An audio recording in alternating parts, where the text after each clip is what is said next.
En cette période de pandémie et de seconde vague qui conduit à un reconfinement, je pense que nous devons tous faire des efforts pour travailler sur nous-mêmes, nous améliorer, cultiver nos qualités et corriger nos défauts.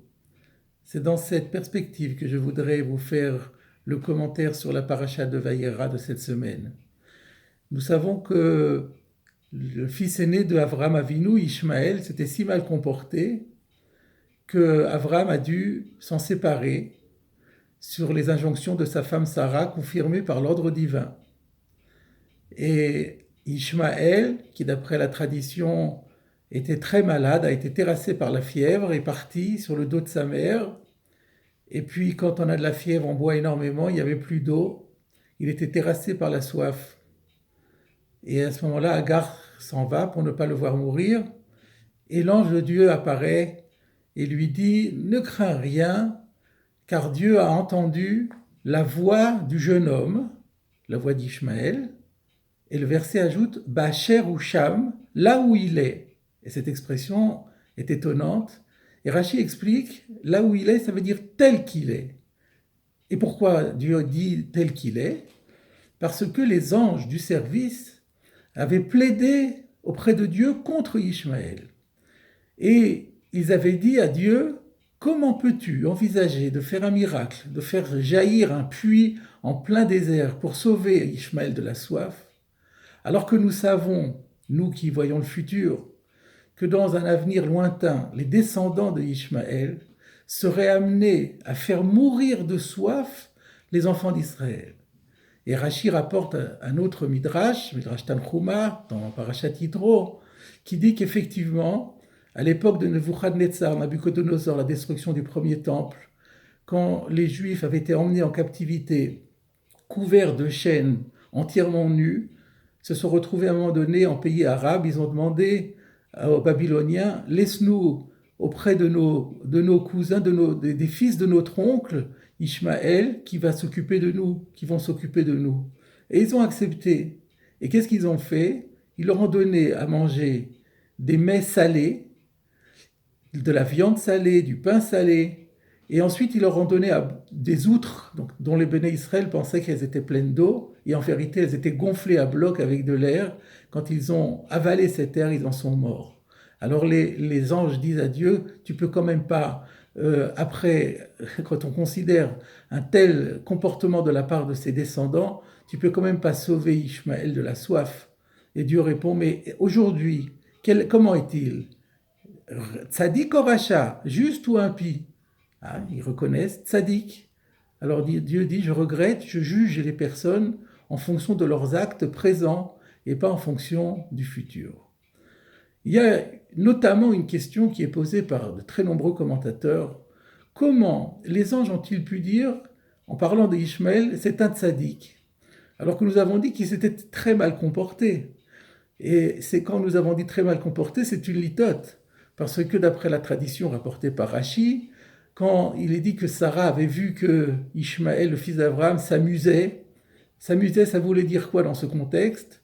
Soit qu'il se livrait à l'idolâtrie, soit à l'inconduite sexuelle, soit au meurtre, soit à tous les trois réunis. Il méritait donc la mort, d'après les lois des fils de Noach. Et comment peuvent-ils dire tzaddik ? La réponse est que les anges ne veulent pas demander à Dieu de punir Ishmaël. Ils savent très bien que Dieu est longanime.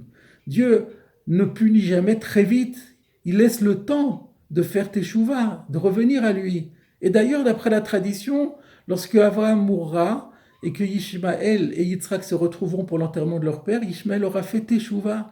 Il sera repenti de toutes les fautes qu'il avait faites.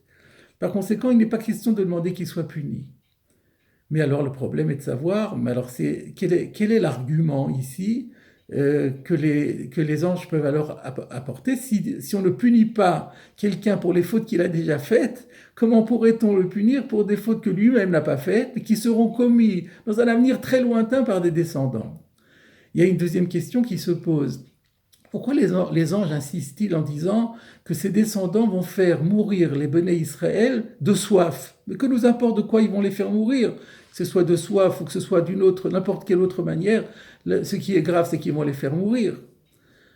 Le Rav Ruderman, Zichrono Livracha, que je cite souvent ici, et l'ancien Rosh Hashiva de la Yeshiva de Baltimore au siècle dernier, répond à une question par l'autre.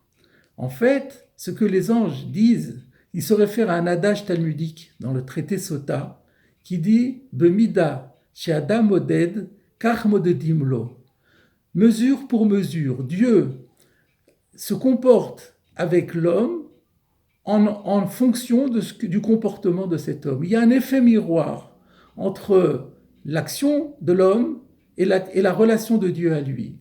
Et c'est cela que les anges veulent faire valoir à Dieu en disant, puisqu'il y a un principe de mesure pour mesure, comment peux-tu faire sauver miraculeusement Ishmaël de la soif alors que ses descendants vont faire mourir les enfants d'Israël de soif?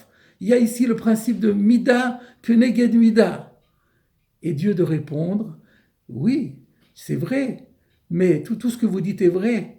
Mais même ce principe de Mida keneged Mida n'est pas une exception à la règle.